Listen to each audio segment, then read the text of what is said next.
And it goes a little something like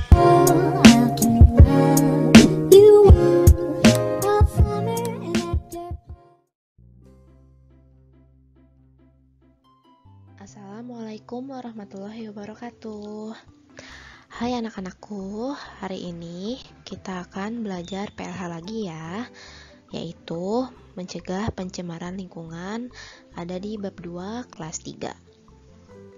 Sudah siapkah belajar hari ini?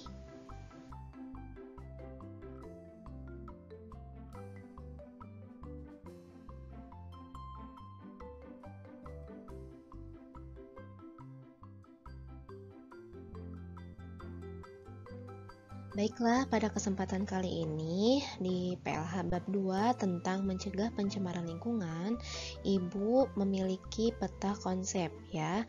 Di sini kalian bisa lihat, yang pertama itu ada pencemaran lingkungan. Kemudian nanti kita akan membahas juga jenis pencemaran lingkungan.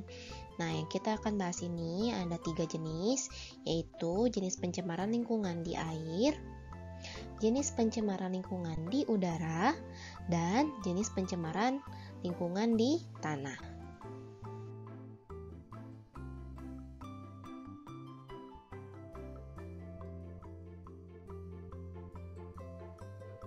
Oke, di sini Ibu akan menjelaskan dulu tentang jenis pencemaran ya.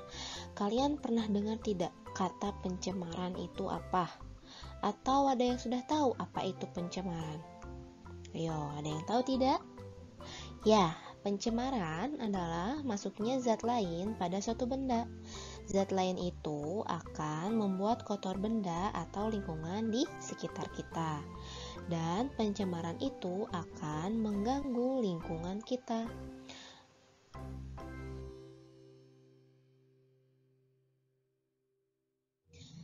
Nah, di sini Ibu memiliki beberapa contoh gambar pencemaran lingkungan yang pastinya kalian juga mungkin pernah melihat di sekitar lingkungan kalian tentang pencemaran lingkungan ya.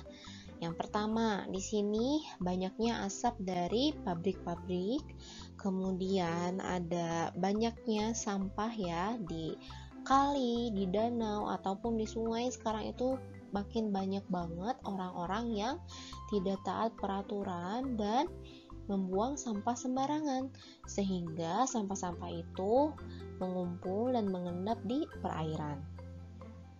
Yang ketiga itu masih sama ya, asap dari pabrik itu langsung keluar, tidak difilter dulu ya. Jadi itu akan mengakibatkan polusi udara. Nanti kita akan bahas. Dan yang ketiga dan empat yang kelima itu adalah sama ya, pencemaran di air, karena dari pabrik-pabrik itu membuang limbahnya sembarangan, entah itu ke udara, ke air ataupun ke tanah.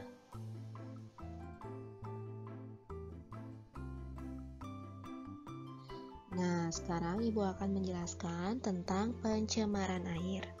Nah, Ibu sebelumnya mau nebak nih. Kalian pasti sudah tahu kan, warna air itu dasarnya adalah bening ya. Dan kalian juga pasti sudah pernah membuat kopi, teh atau susu. Ya, tapi warna kopi hitam, warna susu putih dan warna teh coklat. Itu bukan warna dasar dari air, karena itu telah tercampur oleh kopi, oleh teh, oleh susu, jadinya berubah warna ya. Tetapi tenang, ketika air bening dicampur teh, kopi atau susu, itu bukan air yang berbahaya ya.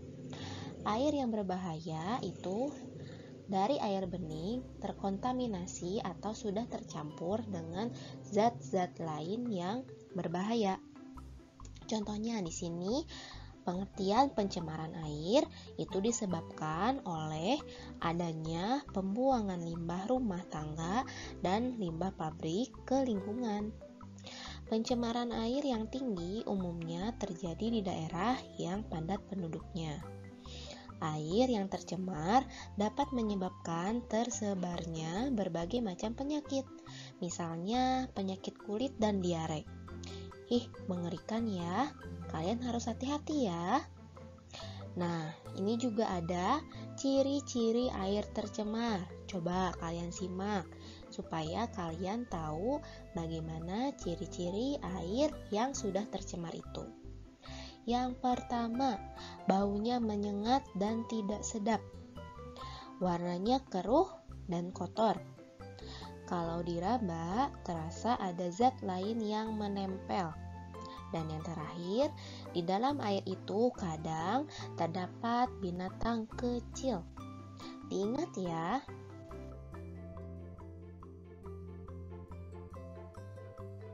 Nah, di sini Ibu memiliki beberapa contoh ya tentang pencemaran air. Coba kalian lihat baik-baik. Tuh, sayang sekali ya, air yang tadinya jernih terdapat banyak sampah di atasnya. Terlebih itu sampah-sampah plastik ya, yang tidak dapat terurai. Kalau terurai pun pasti bakalan lama, membutuhkan waktu puluhan atau ribuan tahun. Dan yang terakhir itu adalah air yang sudah terkontaminasi oleh limbah dari pabrik ya. Jadi warnanya itu hitam, tapi bukan hitam kopi. Hitam yang sudah tercampur dengan zat-zat yang tidak baik.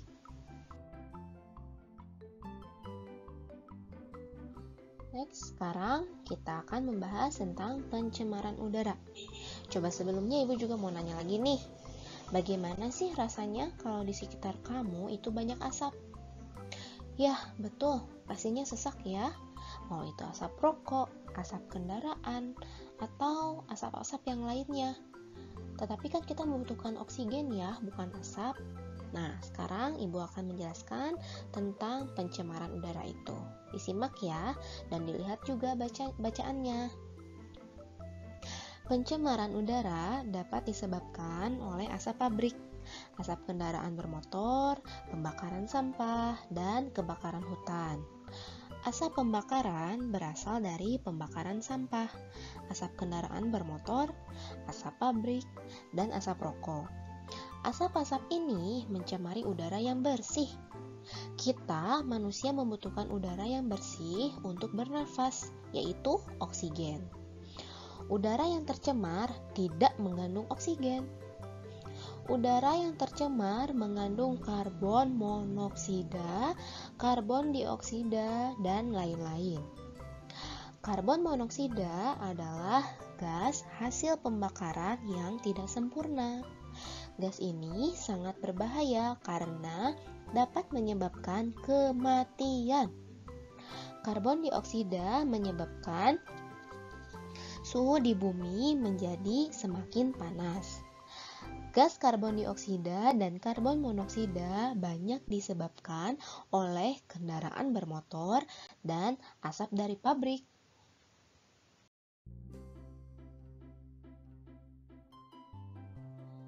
Nah, setelah Ibu jelaskan tadi, ini Ibu memiliki beberapa contoh lagi tentang pencemaran udara ya. Yang pertama, kalian bisa lihat, itu ada asap dari kendaraan. Ya, kendaraan apa itu? Kendaraan bis atau kendaraan mobil.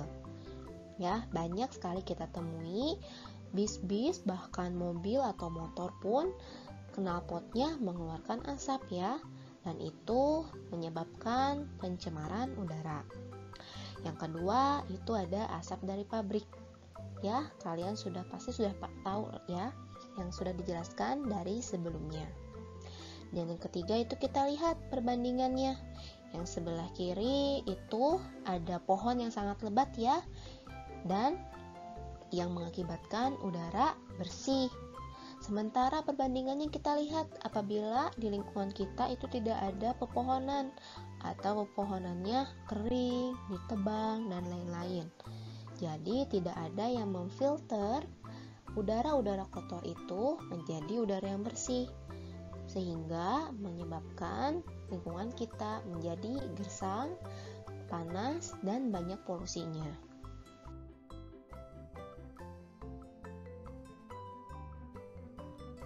Pencemaran tidak hanya terjadi pada udara dan air saja. Pencemaran juga bisa terjadi pada semua yang ada di lingkungan kita. Misalnya tanah bisa tercemar juga. Sampah merupakan bahan yang dapat mencemari lingkungan. Selain itu, sampah juga dapat mencemari air, udara, dan tanah. Coba kalian pernah dengar tidak bahwa salah satu kota di Jawa Barat penuh dengan sampah? Apakah kamu bangga terhadap hal itu? Tentu saja tidak ya. Bahkan sebaliknya, kita menjadi sedih. Makanya dari itu, kita harus taat pada peraturan. Seperti hal kecil, membuang sampah pada tempatnya.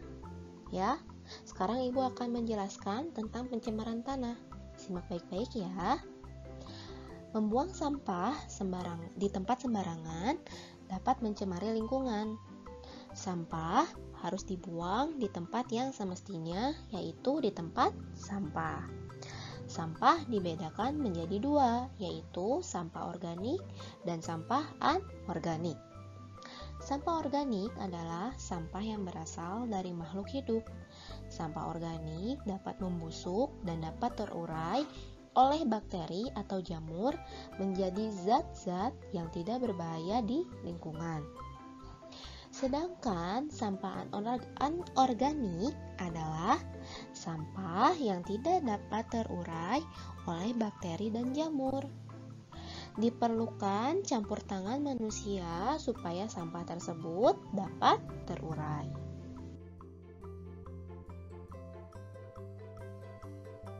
Nah, di sini Ibu memiliki contoh juga pencemaran tanah ya. Bisa kita lihat dari gambar keduanya ini adalah penyebabnya yaitu sampah ya, membuang sampah sembarangan sehingga sampah menumpuk dan terjadilah pencemaran tanah yang mengakibatkan tanah-tanah ini menjadi kotor dan tidak terurus ya, bahkan tidak ada pepohonan di atas tanah-tanah tersebut.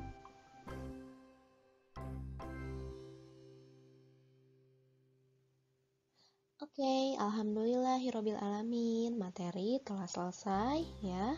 Semoga kalian dapat menyerap ilmunya dengan baik. Dan jangan lupa kalian praktikkan di rumah bahwa kita harus menjaga lingkungan ya, supaya tidak terjadi pencemaran air, pencemaran udara, dan pencemaran tanah di lingkungan kalian. Nah, sekarang Ibu memiliki tugas untuk kalian, yaitu coba kalian rangkum dan tuliskan kembali materi yang telah kalian baca atau simak tadi menggunakan huruf tegak bersambung. Dan jangan lupa memakai huruf kapital dan tanda baca yang tepat ya. Kalian tulis tugas ini di buku catatan PLH. Apabila yang tidak punya, boleh di buku elok atau di buku tematik ya. Selamat mengerjakan. Terima kasih sudah menyimak pembelajaran PLH kali ini. Wassalamualaikum warahmatullahi wabarakatuh.